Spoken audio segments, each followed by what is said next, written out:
Bent waters certainly has got to be something that there's now more and more things are coming out.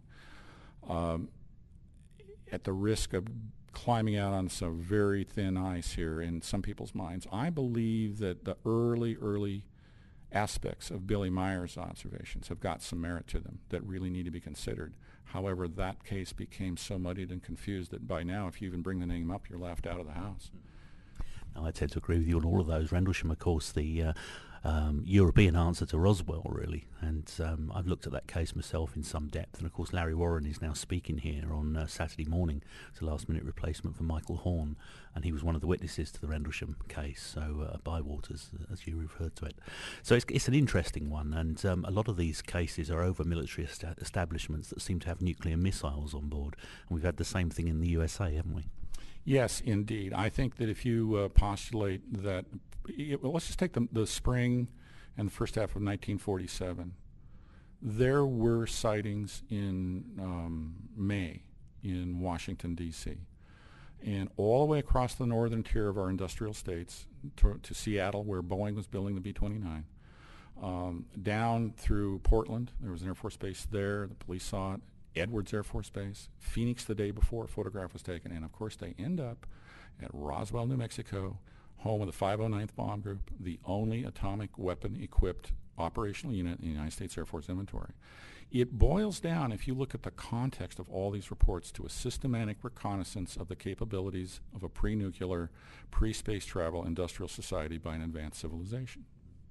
No, I agree. Now, we were talking earlier about exopolitics. Now, both of us have been on there. I've been a bit quiet on there lately because I'm studying law, would you believe, at the moment. So got my head down in my studies, yeah. But what do you make of the exopolitics movement and the push for disclosure? I think that the society that we live in has got to come to the realization that we are not alone and that there is an advanced intelligence operating and has been operating almost all of our lives. The strict what's the word I'm looking for? Strict regimen concept of Bassett has got of political disclosure as a political imperative, formal disclosure by the governments of the world, blah, blah, blah. That's an incredibly laudable goal, but I'm not sure I understand how realistic that is. Politics has been described by, I think it was Bill Clinton was referred to as the art of the possible. And there's some question as to whether it's really possible in the terrestrial political situation to make the kind of leap that needs to be made. I think disclosure, in my parlance, is what we call social disclosure. And I think that there's a kind of a collective awareness, if everybody talks to the people that they trust, society it was once defined as the 10 people that you're willing to really talk sincerely with. And if everybody would talk to their society and just say, you know what, they're here. They've been here for a long time. The evidence is essentially straightforward. Disclosure, in a sense, could seep horizontally through society. And I believe the mechanisms of the internet, Facebook, Twitter, the trends, all kinds of tools that are allowing people to accrete in what Clay Shirky refers to as insanely easy group building. I think that the concept can go through society so fast that disclosure by the government will be more of an acknowledgement that, yeah, I guess you guys all get it. Well, I guess you've got to finish this by saying who speaks for Earth. I think it's time. I had a very interesting conversation with somebody just recently, and the suggestion was made, why don't we bypass the governments and get the middleman out of the picture and make a manifesto for humanity to whatever advanced intelligences are here and simply say, you know what, we can handle it. We want to know who you are. If you're friendly, we'd like to be friendly back.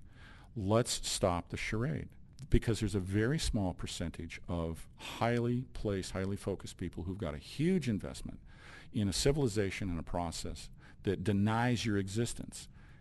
They don't speak for us. So I think humanity should speak for itself and not our leaders. I tend to agree with that, and what a good idea. Now, Larry, what's the future for you? What are you looking at next? Well, I'm trying to work very carefully to establish a record of thoughtful, responsible journalism and commentary. And the Examiner is a mechanism to do that.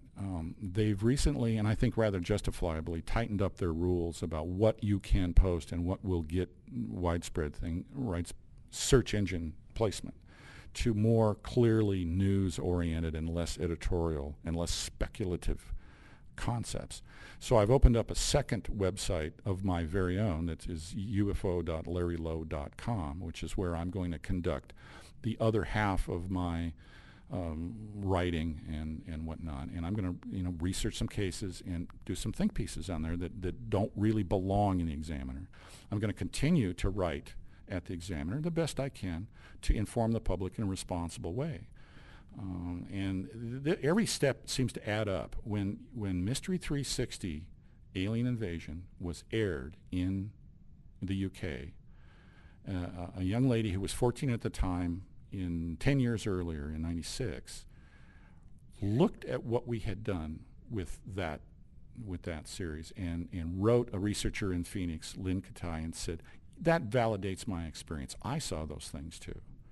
And so we just have to keep publishing sensible, credible, reliable information and help raise the consciousness of everyone we can.